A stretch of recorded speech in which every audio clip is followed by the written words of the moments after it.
This is IGN. Prime, seal, delivered. This is your IGN review of The Terminal List: Dark Wolf by Luke Riley. The Terminal List: Dark Wolf premiered on Wednesday, August 27th on Prime with the first 3 episodes. Subsequent episodes will arrive weekly until September 4th, 2025. A prequel series to 2022's The Terminal List, The Terminal List: Dark Wolf shifts the spotlight to Taylor Kitsch's Ben Edwards, exploring precisely how the former Navy SEAL fell out of the teams and into a career stacking bodies on behalf of the CIA.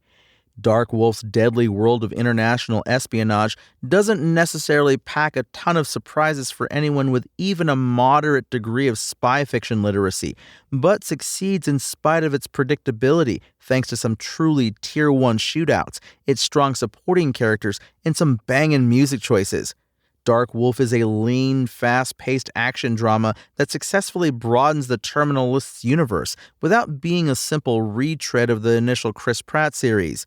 There's very little fat in Dark Wolf. At 7 episodes, one less than the original series, the plot hustles along at a rapid clip.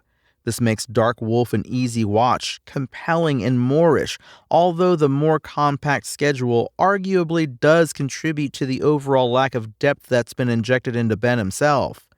With Ben's actions and fate at the ending of 2022's The Terminal List etched in stone, Dark Wolf finds itself fighting an uphill battle from the outset. It is, after all, quite likely that returning viewers will already have a pretty concrete opinion on Ben. Dark Wolf does a serviceable job of helping us understand Ben, and it's hard to imagine any viewer begrudging him for the actions that see him cut loose from the SEALs.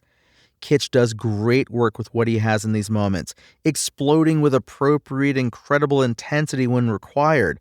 However, what's not quite as obvious is how much we're intended to sympathize with Ben throughout. That said, in the context of what we ultimately learn about Ben in The Terminal List, it's possible that keeping him at arm's length from the audience is by design. It definitely allows the supporting cast to carve deeper and more lasting impressions. Tom Hopper from Black Sails and the Umbrella Academy is quite magnetic as Rafe Hastings, a former SEAL of Southern African descent and longtime friend of Chris Pratt's James Reese, who follows Ben into the shadowy world of CIA field operations. Hastings is a huge physical presence on screen, but he also gets to be the wiser of the pair. The strongest performance, however, comes from the outstanding Dar Salim from Guy Ritchie's The Covenant and The Gentleman, as Iraqi Special Operations Forces Commander Mohammed Farouk. Another firm friend of Reese, Hastings, and Ben, Farouk is largely a background player throughout Dark Wolf, but Salim brings him alive with every opportunity as a dangerous but dignified operator, whose own tragic history seems to have left him exhausted but heavily committed to his counterterrorism work. Even though the story itself is all a little predictable, the action execution is extremely strong. The close quarters combat is impressively John Wick adjacent in one particular building shootout featuring Ben and partner Eliza played by Ronali Shimon, and a tunnel ambush sequence styled as an ambitious oner is exciting and visceral.